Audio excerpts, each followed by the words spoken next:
الحمد لله وكفى وسلام على عباده الذين اصطفى أما بعد فأعوذ بالله من الشيطان الرجيم بسم الله الرحمن الرحيم قد أفلح المؤمنون الذين هم في صلاتهم خاشعون رب اشرح لي صدري ويسر لي أمري واحلل عقدة من لساني يفقهوا قولي سبحانك لا علم لنا إلا ما علمتنا إنك أنت العليم الحكيم اللهم صل على محمد في أول كلامنا اللهم صل على محمد في أوسط كلامنا اللهم صل على محمد في آخر كلامنا صدق الله العظيم. محترم دینی بھائیوں، قرآن کریم کی دو آیتیں چھوٹی آپ کے سامنے تلاوت کی گئی ہیں. اللہ تعالیٰ نے اس میں یہ فرمایا ہے کہ کامیاب ہونے والے مومن، کامیاب ہونے والے مسلمان کون ہیں؟ قد افلح المؤمنون، مومن کامیاب ہو گئے. کون سے مومن، کون سے مسلمان کامیاب ہو گئے؟ الذین هم فی صلاتهم خاشعون، وہ مسلمان کامیاب ہو گئے جو اپنی نماز میں خشوع اور خضوع اختیار کرتے ہیں اور بہترین نماز پڑھتے ہیں، اللہ کے شاعر شان نماز پڑھنے کی کوشش کرتے ہیں. یہ مومن کامیاب ہو گئے. گزشتہ 2 جمعہ سے آپ کے سامنے نماز کی اہمیت، نماز کے فضائل، نماز کے لیے ہمارے نبی صلی اللہ علیہ وسلم کا اہتمام، یہ سب بتایا گیا تھا. آج ہم یہ جاننے کی کوشش کریں گے کہ جو حضرات نماز پڑھ رہے ہیں، جن کو اللہ نماز کی توفیق دے رہے ہیں، وہ مسجد میں آ رہے ہیں، نماز پڑھ رہے ہیں، لیکن اس کے باوجود ہماری نمازوں میں بہت ساری کمیاں ہیں، بہت ساری غلطیاں ہیں، اور وہ نماز نہیں ہو رہی ہے بلکہ اٹھک بیٹھک ہو رہی ہے. تو اس لیے ہم یہ اللہ کے نبی صلی اللہ علیہ وسلم کی حدیثوں کی روشنی میں یہ جانیں گے کہ اللہ کے نبی نے نماز کے بارے میں کیا فرمایا، نماز اچھی کیسی پڑھی جاتی ہے، اور اللہ کو پسند آنے والی نماز کون سی ہے. ورنہ ہم نماز پڑھ کر بھی محروم رہ جائیں گے، نماز پڑھ کر بھی خالی ہاتھ مسجد سے جائیں گے، اور جیسا بے نمازی نماز سے محروم ہو گیا، ویسا آج نمازی بھی نماز سے محروم ہو رہا ہے. جیسے بے نمازی کو کچھ نہیں مل رہا ہے، آج کل نمازیوں کو بھی کچھ نہیں مل رہا ہے. اس لیے کہ سیکھ کر، جان کر جب تک نماز نہیں پڑھیں گے اس وقت تک نماز صحیح نہیں ہوگی. کوئی بھی کام جانے بغیر، سیکھے بغیر وہ مکمل نہیں ہوتا اور صحیح نہیں ہوتا. دنیا کے بھی جتنے بھی کام دھندے ہیں اس میں اگر سیکھ کر نہیں کریں گے، جان کر نہیں کریں گے تو وہ کام مکمل نہیں ہوگا. اس کام کو کام نہیں کہا جائے گا، وقت کا ضیاع کہا جائے گا. ایسے ہی آج ہماری نمازوں کا حال ہو گیا. جب ہماری نماز ایسی نماز ہے، غلط سلط نماز ہے، الٹی سیدھی نماز ہے، تو نماز کی لذت بھی ہمیں نہیں آ رہی ہے، نماز کا مزہ بھی ہمیں نہیں آ رہا ہے. کیوں؟ نماز کا مزہ اس وقت آئے گا جب نماز ہماری نماز ہو جائے گی، نماز اچھی ہو جائے گی، اللہ کو پسند آ جائے گی، اللہ خوش ہو جائیں گے، تب اس نماز میں مزہ آتا ہے، اس نماز میں دل لگتا ہے، اس نماز کا لطف آتا ہے. جب نماز ہی ہم نہیں پڑھ رہے ہیں، اٹھک بیٹھک کر رہے ہیں، جان کر نہیں پڑھ رہے ہیں، بہت ساری غلطیاں کر رہے ہیں، تو اس نماز میں مزہ نہیں آئے گا، نماز میں لذت نہیں آئے گی. جب لذت نہیں ہوگی تو اس طرح ہم مسجدوں سے اور نمازوں سے دور ہو جاتے ہیں. آج جتنے لوگ مسجدوں سے دور ہیں ان کو نماز کا مزہ معلوم نہیں ہے. جس دن معلوم ہو جائے گا اس دن وہ نمازی بن جائے. آج ہمیں ہر چیز کا مزہ معلوم ہے، کھانے کا مزہ معلوم ہے، اور پینے کا مزہ معلوم ہے، کولڈ ڈرنکس کا مزہ معلوم ہے، اچھے کپڑوں میں ایک مزہ ہے، لذت ہے، دولت میں ہمیں مزہ آ رہا ہے، کمانے میں مزہ آ رہا ہے، بہت ساری چیزوں میں مزہ آ رہا ہے، لیکن نماز کے اندر مزہ نہیں آ رہا ہے. حالانکہ نماز بھی بڑی مزیدار چیز ہے.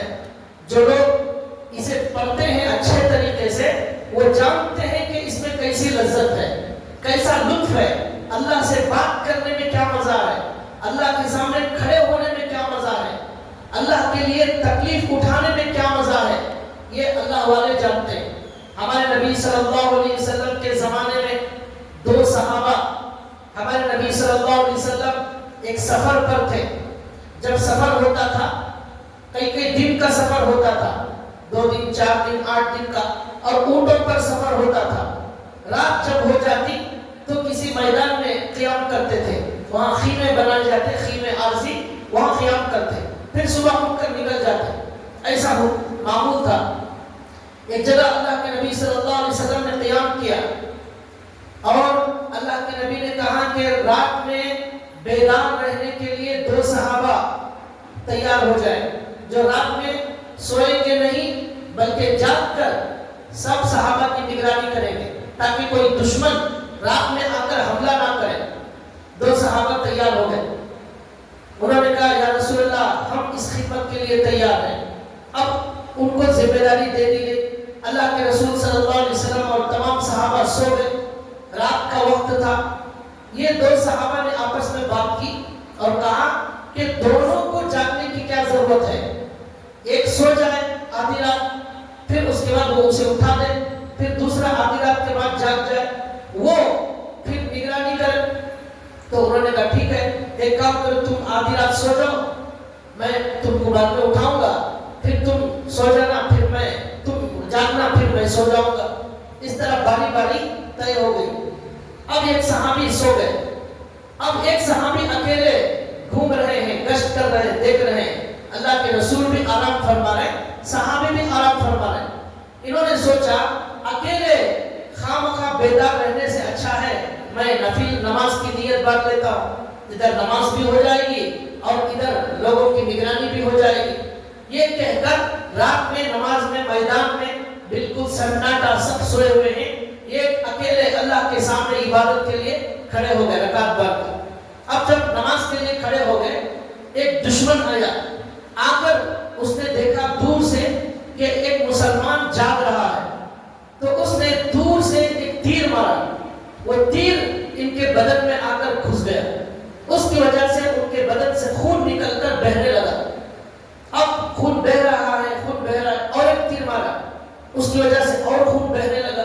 اب یہ صحابی برابر نماز میں کھڑے ہوئے، بہت دیر کے بعد جب خون بہت زیادہ بہ گیا، بہت کمزوری ہونے لگی، تب انہوں نے بازو والے صحابی کو جگایا۔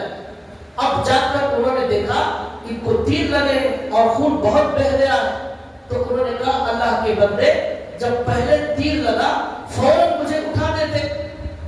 تو انہوں نے کہا قرآن کریم نماز میں، نفل نماز میں قرآن کریم پڑھ رہا تھا اور ایسا مزہ آ رہا تھا، ایسا لطف آ رہا تھا قرآن کریم کا مزہ، میں مجبوری میں آپ کو اٹھایا ہوں، اگر نہ اٹھاتا، اس ڈر سے اٹھایا ہوں کہ کہیں دشمن آ کر صحابہ پر کوئی حملہ نہ کر دے، اس ڈر سے میں نے مجبوری میں نماز توڑی ہے، ورنہ تو میرا دل چاہ رہا تھا میں مر جاتا اسی حال میں، جان دے دیتا لیکن نماز نہ چھوڑتا۔ مجھے مر جانا بڑا پسند آتا، نماز میں ہی اگر مر جاتا کتنی خوش نصیبی کی وہ موت ہوتی۔ یہ 2 سورت پڑھ رہا تھا، وہ ایسا مزہ لے کر پڑھ رہا تھا، اس کا مضمون ایسا تھا، ان سورتوں کا انداز ایسا تھا کہ مجھے نماز توڑنے دل نہیں چاہا، مجبوراً آپ کو اٹھانا پڑ رہا ہے۔ تو یہ صحابہ اکرام کو نماز میں ایسا لطف آتا تھا، ایسی لذت کو نماز میں حاصل کرتے تھے، لیکن آج ہم اس لذت سے محروم ہیں اور اس لطف سے ہم محروم ہو گئے، اس لیے کہ ہماری نماز ابھی تک نماز نہیں بنی ہے۔ یہ نماز جب نماز بن جائے گی تب یہ نماز ہمیں برائیوں سے روکے گی، ہمیں گناہوں سے روکے گی، ہمارے مسائل بھی حل کرے گی اور ہمارے پریشانیاں ختم کرے گی یہ نماز، اور یہ نماز ہمیں عجیب و غریب لطف اور مزہ عطا کرے گی، اللہ سے بات کرنے کا مزہ۔ یہ صحابی نے بتایا کہ جان دے دیتا لیکن نماز نہ چھوڑتا، مجبوری میں اٹھایا ہو تاکہ لوگ صحابہ کا نقصان نہ ہو جائے۔ ایسی لذت نماز میں ہے، لیکن کب ہے؟ جب ہماری نماز صحیح ہو جائے، حضرت عبد القادر جیلانی رحمۃ اللہ علیہ، بہت سارے لوگ آج بھی ان کا نام لیتے ہیں، بہت بڑے اللہ والے ہیں، اس میں کوئی شک نہیں ہے، بہت بڑے اللہ والے۔ ان کے بارے میں واقعہ لکھا ہے کہ ان کا ایک لنگر تھا جس میں غریبوں کو کھانا کھلاتے ہیں، بہت سارے لوگ مسلم غیر مسلم ہزاروں لاکھوں کی تعداد میں آتے، ان کے ہاتھ پر اسلام قبول کرتے، لاکھوں لوگوں نے ان کے ہاتھ پر اسلام قبول کیا، اور بہت سارے گنہگار مسلمان توبہ کرتے، ان کے خانقاہ میں رہتے، ذکر کرتے، اللہ کی عبادت کرتے۔ ایسے لوگوں کو حضرت کھانا کھلاتے، ہزاروں کی تعداد میں روزانہ ہزاروں کے لوگ کھانا کھاتے۔ ایک مرتبہ ان کے زمانے کا جو حاکم تھا، بادشاہ تھا، اس نے خط لکھا کہ حضرت آپ کے دربار میں ہزاروں لوگ کھانا کھاتے ہیں، اب آپ اتنا خرچہ کہاں سے لاتے ہیں؟ اس لیے میری خواہش ہے کہ میں میری سلطنت اور حکومت کا ایک حصہ، اس کا نام ہے نیمروز، اس کا حصہ میں آپ کو دے دیتا ہوں، اس کی انکم سے آپ ان مخلوق کی لوگوں کی خدمت کریں اور ان لوگوں کو کھانا کھلائیں۔ یہ خط آیا، حضرت نے اس کا جواب پیچھے لکھ کر بھیجا، اشعار میں، فارسی اشعار میں لکھ کر بھیجا۔ اس میں حضرت نے کہا، چو چتر سنجری رخ بختم سیاہ بار، چو چتر سنجری رخ بختم سیاہ بار، در دل بود اگر سیاہ، در دل بود اگر ملک ہوس نیمروز۔ یہ فارسی کے اشعار میں حضرت نے ان کو جواب دیا۔ زاندق کے آفتم خبر از ملک نیمروز، اس کا خلاصہ یہ ہے، یہ فارسی میں اشعار ہے، اس کا خلاصہ یہ ہے، حضرت نے کہا کہ نیمروز کے معنی آتے ہیں فارسی میں آدھا دن، تو وہ جس جگہ کی انکم دینا چاہ رہا تھا اس کا نام نیمروز، آدھے دن کی سلطنت دینا چاہ رہا تھا۔ حضرت نے اس کا جواب دیا، کہا بادشاہ کے سر پر جو تاج ہے، اس تاج میں ایک کالا منکا بھی ہے، کالا موتی لگا ہوا ہے تاج میں۔ تو حضرت نے کہا اگر میرے دل میں بادشاہ کی سلطنت، بادشاہ کی دولت، بادشاہ کے مال کی ہرس اگر میرے دل میں پیدا ہو جائے تو میرا نصیب، میرا مقدر ایسا ہی کالا ہو جائے جیسے بادشاہ کے تاج میں کالا کنکر لگا ہوا ہے، وہ کالے کنکر کی طرح میرا نصیب بھی کالا ہو جائے اگر میرے دل میں بادشاہ کی دولت کی ہوس پیدا ہو جائے۔ پھر اس کے بعد حضرت نے لکھا، زندہ کے یافتم خبر از ملک نیمروز، حضرت نے کہا کہ جب سے آدھی رات کی سلطنت ملی ہوئی ہے، آدھے دن کی سلطنت کی ہوس میری نظر میں ایک جو کے دانے کے برابر بھی نہیں ہے۔ آدھی رات کی آدھی سلطنت مطلب آدھی رات میں تہجد پڑھنے کی دولت، آدھی رات کو اٹھ کر اللہ نے جو تہجد پڑھنے کی دولت دی ہے، وہ ایسی عظیم نعمت ہے، وہ ایسی عظیم سلطنت ہے، اس کے مقابلے میں بادشاہ کی آدھی حکومت جو بادشاہ دے رہا ہے اسے ایک جو ایک دانے کے برابر بھی لینے خریدنے تیار نہیں۔ کوئی حیثیت نہیں ہے میری نظر میں جسے رات میں اٹھ کر اللہ سے لینا آ جائے، جسے بادشاہوں کے بادشاہ سے لینا آ جائے، وہ بادشاہ سے کیوں لے گا؟ وہ احکم الحاکمین سے جسے مانگنا آ جائے، وہ حاکموں سے کیوں مانگے گا؟ وہ دولت مندوں کو دولت مند بنانے والے اللہ سے جس سے لینا آ جائے، وہ دولت مندوں کی دولت کو اپنے جوتے کی نوک پر رکھے گا، تو کہے گا کوئی حیثیت نہیں ہمارے پاس۔ حضرت قاسم نانوتوی رحمۃ اللہ علیہ کے پاس ایک انگریز آیا، آ کر اس نے ہدیہ دیا، حضرت نے ہدیے کو انکار کر دیا، وہ جاتے ہوئے جوتے میں رکھ کر چلا گیا۔ حضرت نے کہا ہم اس دنیا سے بھاگنا چاہتے ہیں، یہ دنیا ہمارے جوتے میں ہی آ جاتی ہے، یہ حضرت نے کہا۔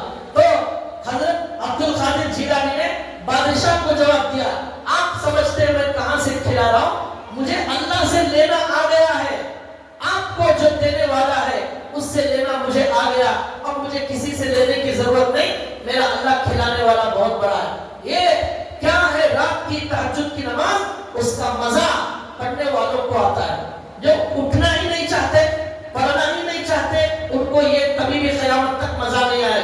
ایک بار اٹھ کر آپ دیکھیں، اس کے بعد آپ آپ دوسرے دن خود اٹھنا شروع ہو جائے، تیسرے دن پھر آپ کی آنکھ کھل جائے گی. وہ ایسی عجیب دولت ہے جو اللہ والوں کو اللہ عطا کرتے ہیں. الذین یبیتون لربہم سجدا وقیاما. اللہ کے خاص بندوں کی نشانی یہ ہے وہ پوری رات سو کر نہیں گزارتے، کچھ حصہ سجدے اور قیام میں بھی گزارتے ہیں. تتجافى جنوبهم عن المضاجع يدعون ربهم خوفا وطمعا. اللہ کے کچھ بندے ان کے بستر ان کے پہلوؤں سے الگ ہو جاتے ہیں، رات میں وہ اللہ کو پکارتے ہیں، خوف سے اللہ کو پکارتے ہیں. ایک بادشاہ ایک جنگل میں گیا، وہاں ایک فقیر ملا، تو اس فقیر نے بادشاہ کو پانی پلایا، کچھ کھلایا، تو بادشاہ بڑا خوش ہوا اور پرچی میں لکھ کر دیا کہ جب بھی کوئی ضرورت ہو میرے پاس دربار میں آ جانا، یہ پرچی دکھانا، میرے پاس آپ آ جاؤ گے، کوئی بھی ضرورت ہو میرے پاس آ جانا. ایک بار اس جنگل کے فقیر کو کچھ پریشانی آ گئی، اور پریشانی میں اس نے سوچا، کچھ سمجھ میں نہیں آیا، یاد آیا کہ بادشاہ نے کہا تھا کچھ پریشانی ہو تو آ جانا. اب یہ وہ چٹھی لے کر گیا بادشاہ کے پاس، دکھاتے ہوئے باہر کے لوگوں کو اندر بھیجا گیا.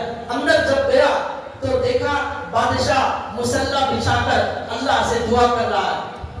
اب بادشاہ دعا کر رہا ہے، کچھ دیر کھڑے ہو کر یہ فقیر واپس جانے لگا. بادشاہ سلام پھیر کر اس سے پوچھنے لگا بھئی کون ہو؟ اس نے کہا میں فلاں جنگل کا ایک فقیر، آپ سے ملاقات ہوئی تھی. بادشاہ نے کہا ہاں یاد آیا، کیوں آئے تھے اور کیوں جا رہے ہو؟ بات چیت ہی نہیں ہوئی، ایسے ہی جا رہے ہو؟ تو اس نے کہا میں آپ سے مانگنے آیا تھا، میں دیکھا بادشاہ بھی کسی سے مانگ رہا ہے، بادشاہ بھی کسی سے مانگ رہا ہے، تو میں بھی اسی سے لے لوں گا جو بادشاہ کو بھی دینے والا ہے. اس لیے اب ارادہ بدل گیا، بادشاہ سے لینے میں اب مزہ نہیں آئے گا، بادشاہ کے بادشاہ سے لینے میں مزہ آئے گا. اب میں اس سے لوں گا، آپ سے نہیں لوں گا. واپس چلا گیا. تو بھائیو آج ہماری ساری پریشانی یہ ہے، خدا کی قسم ہمیں آج اپنے اللہ سے مانگنا نہیں آیا، اللہ سے مانگنا نہیں آیا. جس دن مانگنا آ جائے گا، خدا کی قسم دنیا کی ہر نعمت، ہر سلطنت، ہر عزت، ہر چیز اللہ ہمارے قدموں میں ڈالے. نماز ہوتے ہی ہمارے نوجوان بھاگنا شروع کرتے ہیں، ایسا بھاگتے ہیں گویا ان کو رسی میں جو ہے چین میں باندھ کر مسجد میں رکھ دیا گیا تھا. سلام پھیرتے ہی کئی مسجدوں میں دیکھتا ہوں سلام ابھی پورا بھی نہیں ہوا امام صاحب کا، ختم نہیں ہوا سلام، اٹھ کر بھاگنا شروع ہو گئے. حالانکہ ہمارے نبی فرماتے ہیں فرض نماز کے بعد اللہ تعالیٰ دعا قبول کرتے ہیں. یہ دعا کی قبولیت کا وقت ہے لیکن بھاگ رہے. یہ بھاگنے والے کے دل میں کیا ہے؟ نماز ختم ہونے سے پہلے ہی خیال آ رہا ہے اب یہ آخری رکعت چل رہی ہے، اب امام صاحب رکوع میں ہیں، اب امام صاحب سجدے میں آ گئے، اللہ کا شکر ہوا، اب امام صاحب قیدے میں بیٹھے ہوئے، کیا حضرت جلدی سلام نہیں پھیر رہے، مجھے ارجنٹ جانا ہے، میسیج میں کچھ آواز آ رہا ہے، پتہ نہیں کس کا میسیج ہے، فون میں کون سے پیسے آئے ہیں. یہ سب کھچڑی ہماری نماز میں آخری رکعت میں پکتی ہے، اسی لیے سلام پھیرتے ہی بھاگ رہے. اب بھاگنا شروع کرتے ہی فون رستے میں اٹھا لیں گے، کوئی پیسے بھیجے گی، کیا میسیج آیا ہے، کیا ایسی نماز ہے. میں جب سر پر سجدہ ہوا تو زمین سے آئی یہ صدا، میں جب سر پر سجدہ ہوا تو زمین سے آئی یہ صدا، تیرا دل تو ہے صنم آشنا، تجھے کیا ملے گا نماز میں. میں جب سر پر سجدہ ہوا تو زمین سے آئی یہ صدا، کیا زمین سے آئی صدا، تیرا دل تو ہے صنم آشنا، تجھے کیا ملے گا نماز میں. ہمارا دل بہت ساری محبتوں میں پھنس گیا ہے. اب اس سے کہ دل میں اللہ کی محبت نہیں ہے، تیرا دل تو ہے صنم آشنا، تجھے کیا ملے گا نماز میں. دکان کی محبت بھر گئی، مال کی محبت بھر گئی، فون کی محبت بھر گئی، اور دنیا کی محبت بھر گئی، ہر چیز کی محبت بھر گئی. اب ایسے لوگوں کو نماز میں کیا مزہ ہے؟ زبردستی کی نماز پڑھ رہے ہیں، دکھاوے کی نماز. کام والے دکان پہ آ رہے ہیں تاکہ یجمان خوش ہو جائے، گھر میں بچے آ رہے ہیں تاکہ ماں باپ کو دکھائے، پڑوسی والے آ رہے ہیں تاکہ پڑوسی میں نمازی سمجھا جائے. ایسی نماز سے بھائیوں کچھ بھی ملنے والا نہیں ہے. ایسی نماز لوگ کہتے ہیں بس فرض ادا کرنا ہے، لوگ کہتے ہیں بس فرض ادا کرنا ہے، ایسا لگتا ہے گویا قرض ادا کرنا ہے، ایسا لگتا ہے گویا قرض ادا کرنا. قرض ادا کرنا ایک مصیبت ہے بہت بڑی، ویسے ہی یہ فرض بھی مصیبت ہوگی. لوگ کہتے ہیں بس فرض ادا کرنا ہے، ایسا لگتا ہے گویا قرض ادا کرنا ہے. تیرے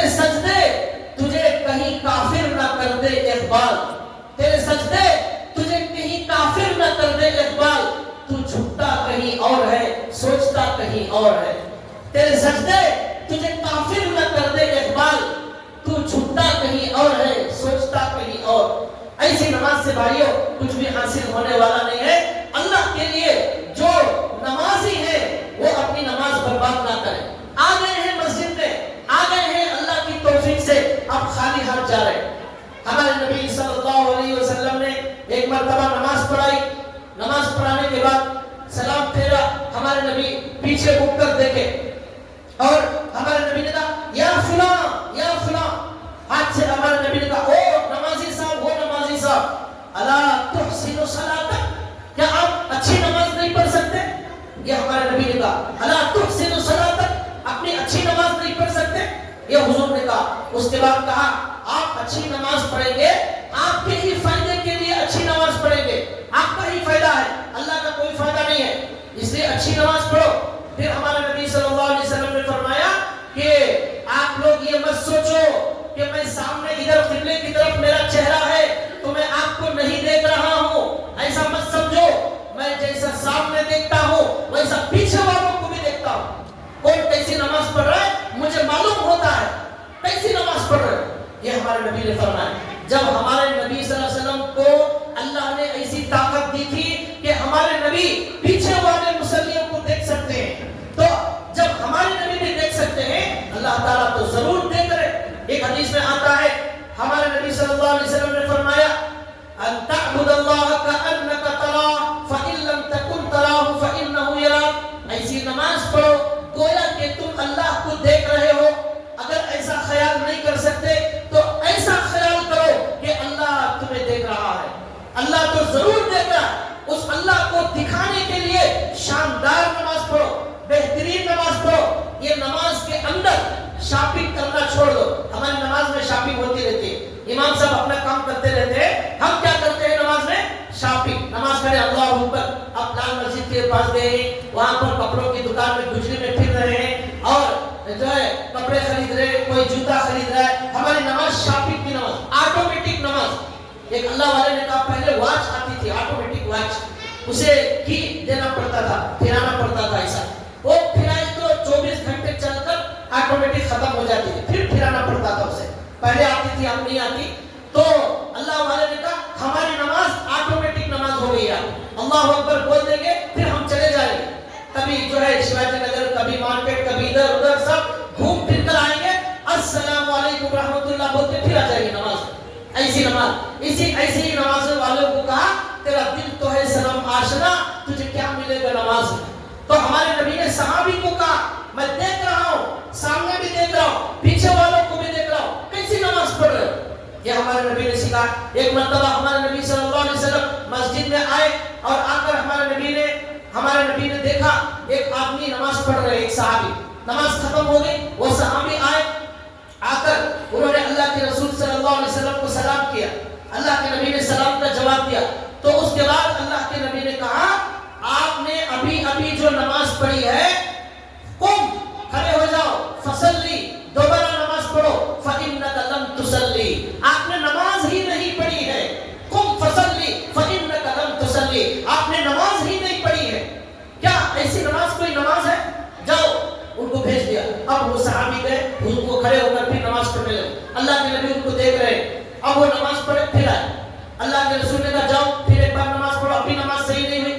پھر گئے، پھر دوبارہ پڑھی، پھر آئے، پھر حضور نے بھیج دیا. 3 مرتبہ ایسا ہوا. 3 مرتبہ گئے، 3 مرتبہ نماز پڑھی. اللہ کے نبی نے کہا اب بھی تمہاری نماز صحیح نہیں ہوئی. اب انہوں نے کہا یا رسول اللہ اس سے اچھی میں نماز نہیں پڑھ سکتا، آپ مجھے سکھا دیجئے کہ نماز اچھی کیسے پڑھتے ہیں. اب اللہ کے رسول نے کہا کہ نماز اچھی پڑھنے کا طریقہ یہ ہے کہ آپ تکبیر کہو، اس کے بعد ہاتھ باندھو، قرآن کریم جتنا یاد ہے اتنا آسانی سے پڑھو، اس کے بعد رکوع کرو حتی تطمئن راکعا، اطمینان سے رکوع کرو. اس کے بعد اللہ کے نبی نے کہا قم، رکوع کے بعد کھڑے ہو جاؤ حتی تطمئن قائما، اطمینان سے کھڑے ہو جاؤ. رکوع کے بعد اٹھتے ہی فوراً سجدے میں نہیں بھاگنا ہے، رکوع کے بعد کھڑے ہو جاؤ اطمینان سے، پھر سجدے میں جاؤ حتی تطمئن ساجدا، پھر سجدہ اطمینان سے کرو، پھر سجدے کے بعد بیٹھو اطمینان سے بیٹھو. بیٹھنے سے پہلے ہی ایک سجدے میں ایک سجدہ ہوا بھی نہیں،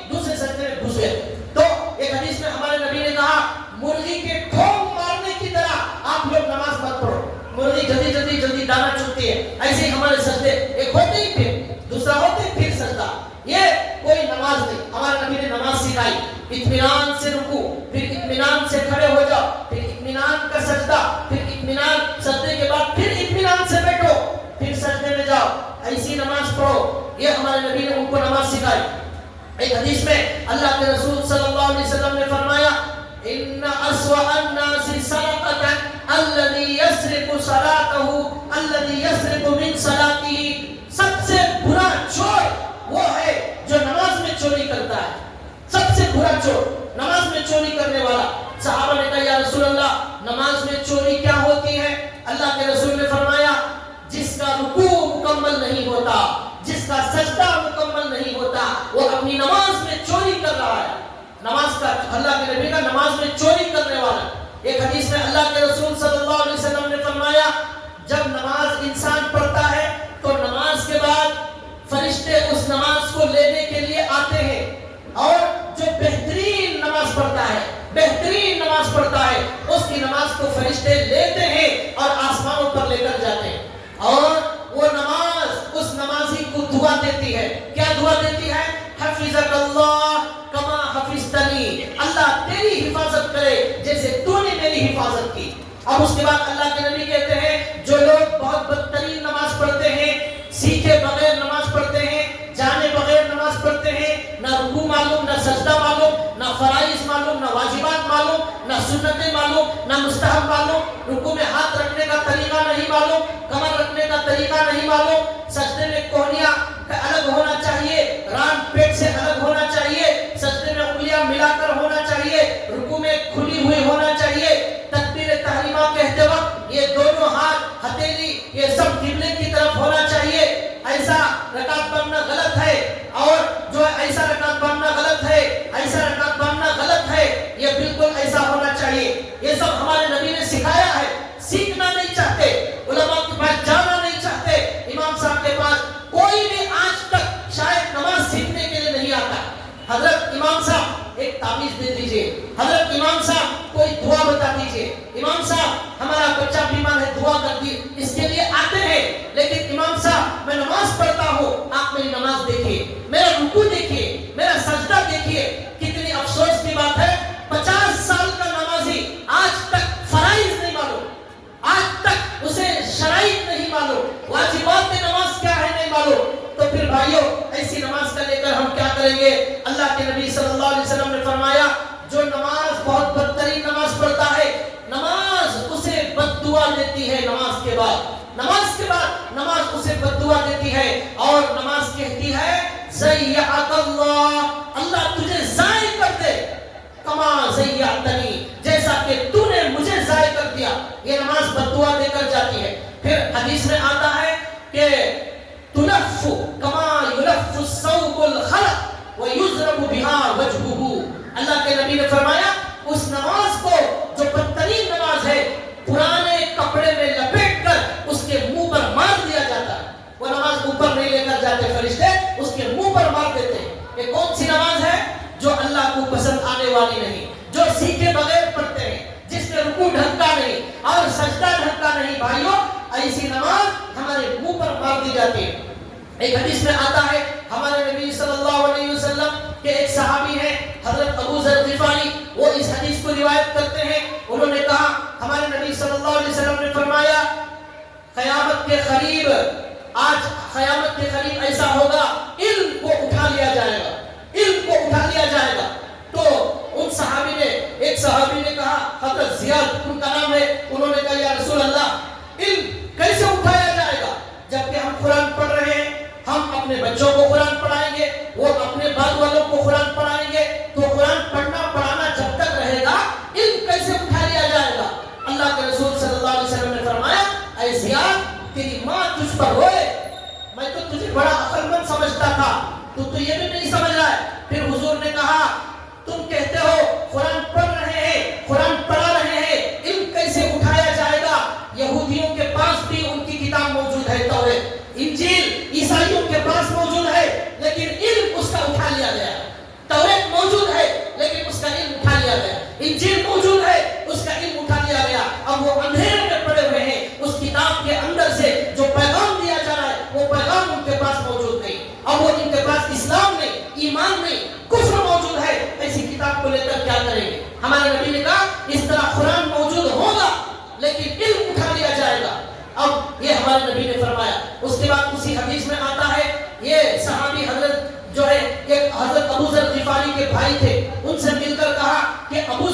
اس حدیث کو بیان کرتے ہیں کہ ہمارے نبی نے ایسا فرمایا ہے، تو ان صحابی نے کہا ہاں بالکل صحیح فرمایا ہے ابو ذر نے. اور پھر ان صحابی نے کہا میں اور ایک بات آپ کو بتاتا ہوں، وہ کیا ہے؟ انہوں نے کہا ہمارے نبی نے یہ بھی فرمایا ہے کہ قیامت کے قریب علم جو سب سے پہلے اٹھایا جائے گا، علم میں سے سب سے پہلی چیز جو اٹھائی جائے گی وہ یہ ہے، انہوں نے کہا کہ آپ مسجد کے اندر جائیں گے، ایک آدمی بھی خشوع اور خضوع سے نماز پڑھنے والا نہیں ہوگا. ان تدخل مسجدا، آپ مسجد میں جائیں گے لیکن آپ ایک آدمی کو بھی خشوع اور خضوع سے نماز پڑھنے والا نہیں پائیں گے. سارے کے سارے لوگوں کے اندر سے خشوع اور خضوع غائب ہو جائے گا. یہ سب سے پہلے اللہ تعالیٰ اٹھا لیں گے. علم میں سے سب سے پہلی چیز جو اٹھائی جائے گی وہ ہماری نمازوں کا خشوع اور خضوع. یہ ہماری نمازوں سے بھائیوں آج غائب ہو گیا. اب کیا جو ہے نیک لوگ، کیا داڑھی والے، کیا جھبے والے، کیا پرانے، کیا نئے، کیا نوجوان، کیا عمر والے، سب کے اندر سے خشوع غائب ہو گیا. خشوع خضوع. اللہ کہتے ہیں قد افلح المؤمنون، وہ مومن کامیاب ہو گئے. الذین هم فی صلاتهم خاشعون، جو اپنی نماز میں خشوع خضوع اختیار کرتے ہیں وہ کامیاب ہوں گے. آج ہماری نماز نہیں. اللہ نے ایک جگہ فرمایا فویل للمصلین، ہلاکت ہے ان نمازیوں کے لیے، ان نمازیوں کے لیے ہلاکت ہے. الذین هم فی صلاتهم الذین هم عن صلاتهم ساہون، جو اپنی نماز میں غفلت برتتے ہیں، غفلت والی نماز پڑھتے ہیں. ان کو کوئی احساس نہیں کہ وہ کس عظیم اللہ کے دربار میں کھڑے ہوئے ہیں، اس کا کوئی احساس ان کے اندر نہیں. ایک بزرگ سے کسی نے پوچھا حضرت آپ نماز کیسی پڑھتے ہیں؟ انہوں نے کہا میں جب اللہ اکبر ہاتھ باندھتا ہوں میں سمجھتا ہوں خود صراط پر میں کھڑا ہوا ہوں اور میرے ایک طرف جنت ہے ایک طرف جہنم ہے، سامنے کعبہ ہے، یہ سوچ کر نماز پڑھتا ہوں اور اسی طرح اطمینان سے نماز ختم کرتا ہوں. انہوں نے پوچھا ایسی نماز کب سے پڑھ رہے ہیں؟ انہوں نے کہا 30 سال سے ایسی نماز پڑھ رہا ہوں. سننے والے نے کہا مجھے ایک نماز بھی ایسی میسر نہیں ہوئی پوری زندگی میں، آپ 30 سال سے ایسی نماز پڑھ رہے ہیں. اللہ نے ہمیں وقت دیا، نماز کے لیے بلایا، اللہ نے اپنے دربار میں بلایا، اللہ کے پاس وقت لے کر آئے ہیں لیکن بات دوسروں سے کر رہے ہیں. اللہ کے پاس وقت لے کر آئے، بات دوسروں سے کر رہے ہیں. سی ایم نے وقت دیا، ایم ایل اے نے وقت دیا، پی ایم نے وقت دیا، وہاں جا کر اس سے بات کرنے کے بجائے درمیان میں فون دیکھ رہے ہیں. سی ایم سے بات کرتے ہیں بیچ میں فون دیکھ رہے ہیں، بیچ میں چیٹنگ کر رہے ہیں. وہ کیا کرے گا؟ بھگا دے گا. وہ کہے گا آپ یہ سب سے بات کر کر فارغ ہو کر بعد میں آ جاؤ. ایسی حال ہماری نماز کا ہو گیا. یہاں اللہ سے بات کرنے آئے ہیں، یہاں بیوی سے نماز میں بات نہیں کرنا ہے، یہاں بچوں سے بات نہیں کرنا ہے، یہاں دکان کا حساب نہیں کرنا ہے نماز میں. یہ نماز بھائیوں ہمیں کچھ بھی دینے والی نہیں. اس لیے آج اتنے سال کے نمازی ہیں لیکن آج تک نماز کی لذت ہمیں حاصل نہیں ہوئی اور نماز کا لطف ہمیں حاصل نہیں ہوا. ہمارے نبی صلی اللہ علیہ وسلم کا ہماری نماز صلی اللہ علیہ وسلم کا ایک سجدہ 10 منٹ کا ہوتا تھا. تہجد کا ایک سجدہ کتنی لذت آتی ہوگی ہمارے نبی کو. ہماری زندگی میں ایک سجدہ ایسا نہیں ہوا. ہمارے نبی رات میں جب تہجد پڑھتے تھے 1 پارہ 2 پارے 4 پارے 5 پارے پڑھتے تھے. کیوں؟ وہ نماز ہوتی تھی اس لیے مزہ آتا تھا. اما عائشہ سے کسی نے پوچھا اما بتا دیجئے کہ ہمارے نبی کی نماز کیسی تھی؟ انہوں نے کہا لا کان یصلی 4 لا تسأل عن حسنهن وطولهن. ہمارے نبی رات میں 4 رکعت نفل کی نیت سے باندھتے. نہ پوچھو کتنی خوبصورت نماز ہوتی تھی، نہ پوچھو وہ کتنی لمبی نماز ہوتی تھی، یہ سوال مت کرو، وہ ایسی لمبی نماز ہوتی تھی. یہ ہم عائشہ رضی اللہ تعالیٰ عنہ نے کہا. تو بھائیوں اس طرح ہمارے نبی صلی اللہ علیہ وسلم نے صحابہ اکرام کو نماز سکھائی، امت کو نماز سکھائی اور امت کو یہ تعلیم دی کہ آپ اپنی نمازوں کو نماز بنائیں، اپنے رکوع کو رکوع بنائیں. اور یہ سیکھے بغیر آنے والا نہیں ہے، یہ جانے بغیر آنے والا نہیں ہے. اس لیے ہر مسجد کے اندر جو علماء جو امام موجود ہے ان سے آپ رابطہ کریں، ان سے سیکھیں. اب تک جو ہو گیا اب آئندہ میں کیا کروں جس کی وجہ سے میں بہترین نماز پڑھوں. ہمارے نبی صلی اللہ علیہ وسلم نے فرمایا ہر نماز کو آخری نماز سمجھ کر پڑھو، زندگی کی آخری نماز سمجھ کر پڑھو، وہ نماز بن جائے گی. اب میں جمعہ میں آ گیا ہوں، اب عصر تک میری زندگی باقی ہے یا ختم ہو جائے گی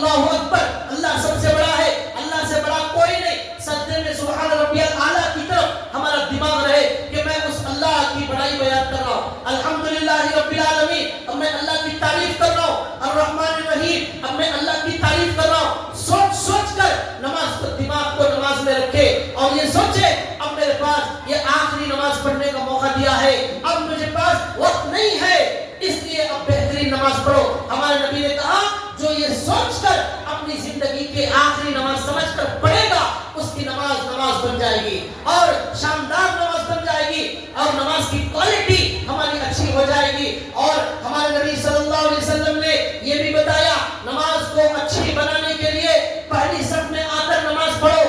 اللہ کے نبی نے کہا جو آدمی پہلی صف میں نماز پڑھتا ہے اس کا ثواب زیادہ، دوسری صف والے کو کم اور پیچھے والوں کو اور کم۔ اس لیے بھائیو ہمارے نبی نے ایک حدیث میں فرمایا اگر پہلی صف میں نماز پڑھنے کا ثواب آپ کو معلوم ہو جائے تو پہلی صف میں نماز پڑھنے کے لیے آپ لوگ لڑائی جھگڑا کرو گے، کھرا ڈالنا پڑے گا، اتنا عظیم ثواب ہے۔ اذان دینے کا ثواب اتنا زیادہ ہے کہ لڑائی جھگڑا ہو جائے گا، ایسا عظیم ثواب، لیکن پہلی صف خالی ہے وہ چھوڑ کر جا کر پیچھے بیٹھ رہے ہیں۔ اور ہمارے نبی نے فرمایا جماعت کی نماز پڑھیں گے 27 نمازوں کا ثواب زیادہ ملے گا، اگر تنہا پڑھیں گے جماعت کے بغیر 27 نمازوں کا ثواب کم ہوگا۔ اس طرح ہم اپنی نماز کی کوالٹی اور ثواب زیادہ کر سکتے ہیں۔ ایک حدیث میں اللہ کے نبی نے فرمایا وہ نماز جس کے وضو میں مسواک کیا گیا ہو اس نماز کا ثواب 70 گنا زیادہ ہے۔